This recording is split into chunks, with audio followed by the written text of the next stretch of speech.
Former Border Patrol agents Ignacio Ramos and Jose Compean are free men tonight. The commutation of their long prison sentences became effective today. Now, this broadcast has reported extensively on the miscarriage of justice against these two men from the very beginning. We want to take you back and review the history. It was on February 17th, 2005, the two agents shot and wounded an illegal alien drug smuggler they were pursuing. The smuggler, Osvaldo Aldrete Davila, fled back across the Mexican border, abandoning his van that was loaded with marijuana. Incredibly, though, the U.S. Attorney for Southwest Texas, Johnny Sutton, granted Davila immunity from prosecution and then turned around and charged the two agents with 12 felony counts. That trial began on February 21st, 2006, and the two agents were convicted on October 19th of that year. Ramos was sentenced to 11 years, Compean to 12 years. They have appealed the convictions, and those appeals are still pending. The men reported to prison on January 17th, 2007. This broadcast and many lawmakers called for the pardon of the two former agents, and hundreds of thousands of Americans joined the call for justice for Ramos and Compean. Davila, meanwhile, continued to smuggle drugs into this country while under immunity by the U.S. Attorney. He eventually pleaded guilty to drug charges, and he was sentenced to 9 years. Now, keep in mind, that is less than the terms of Ramos and Compean. On January 19th of this year, in the waning hours of his presidency, George W. Bush ordered their sentences commuted, but their convictions still stand. On February 17th, 4 years to the day after the original incident occurred, Ramos and Compean were released into home confinement. And tonight, they are finally free, and they are speaking out for the very first time. Our Casey Wine has been reporting on this miscarriage of justice really longer than anyone. And today he spoke with the two former agents in El Paso, Texas.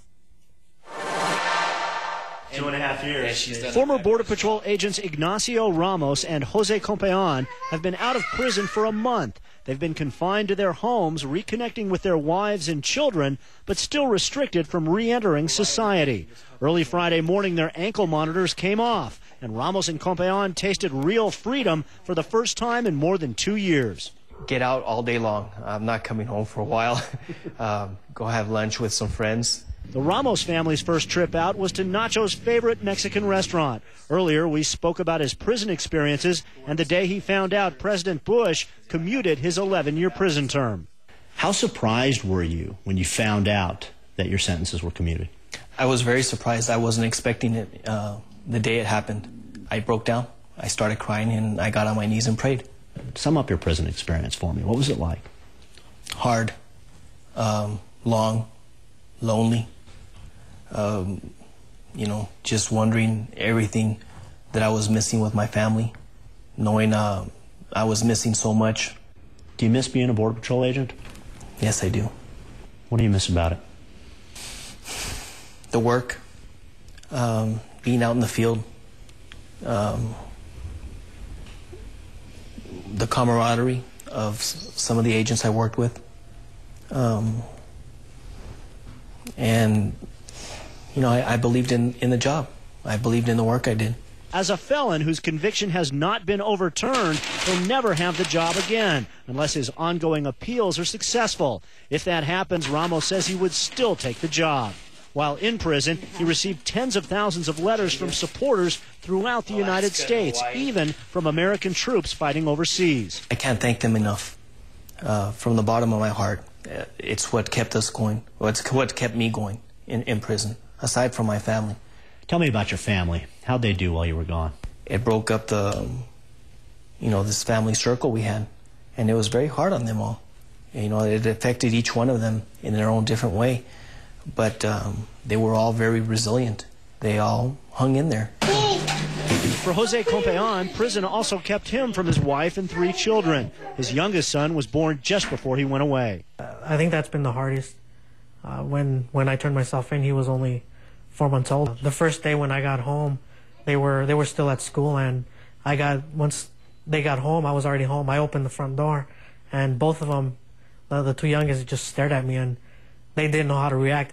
Compean never expected the reaction he and Ramos received after being sent to prison. I didn't expect it. I expected people to really forget all about us once we turned ourselves in, and so all of the support we received was really unexpected, and it was a very pleasant surprise. For now, he's content just to be home. There's really nothing specific that I want to do. The only thing I've been really looking forward to is actually getting out of the house and going out to dinner with her and the kids, or taking the kids to the park, and then just being out together as a family. Both former agents are in remarkably good spirits. Compean even wanted to thank the staff at the prison, where he spent more than 2 years in solitary confinement. So I'd like to thank the entire staff at FCI Elkton, especially the shoe crew down there. Everybody was very professional down there, and I want to thank them. In spite of the situation that we found ourselves in, you still have to count your blessings. And the people that have come into our lives, we've seen many miracles. You know, there are more important things than the people that have done this to us or what we've gone through. You know, I'm not going to sit here and dwell on that. You know, we're looking ahead, and like I said, we're optimistic for a very good future.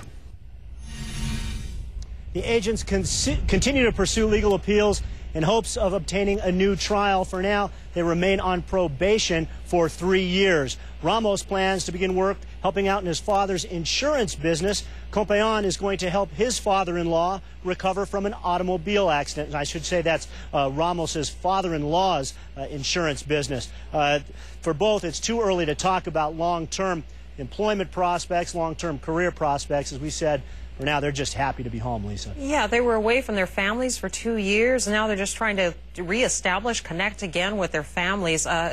Just truly an amazing story. Now, I noticed, Casey, that you didn't talk about the day's events. What actually happened the day with Davila? Why is that? Well, it's because those appeals are continuing. Both agents, former agents' attorneys, requested that they not speak about the particular events of that day. You know, it happened over 3 years ago. There's concern that it could be used against them, and if they said something that in some way conflicted in a minor way with what they testified to at the original trial. They just didn't want to jeopardize any future appeals by having them try to recall events that happened so many years ago, Lisa. Yeah, so even though they are out and free, they still want to clear their names, right? I mean, what's the status right now of the appeals? Well, absolutely. Both of them, you can tell that this status of being a convicted felon really is upsetting and something they'd like to get rid of. The two agents can't even see each other. They can't appear together because the terms of their probation mean they can't associate with other convicted felons. We're expecting to hear a decision from the Supreme Court any time now as to whether they're going to order the Fifth Circuit Court of Appeals to relook at this case. If the Supreme Court does not agree to that, their attorneys plan to seek an entirely new trial. As we reported, some of the counts against them were overturned by the appellate court, and their attorneys think they have a good case to get a new trial on all of these charges, Lisa. All right, and I know you will be tracking and monitoring the story. Thank you very, very much, Casey, for your reporting. Well, we'd like to know what you think. Here's tonight's poll.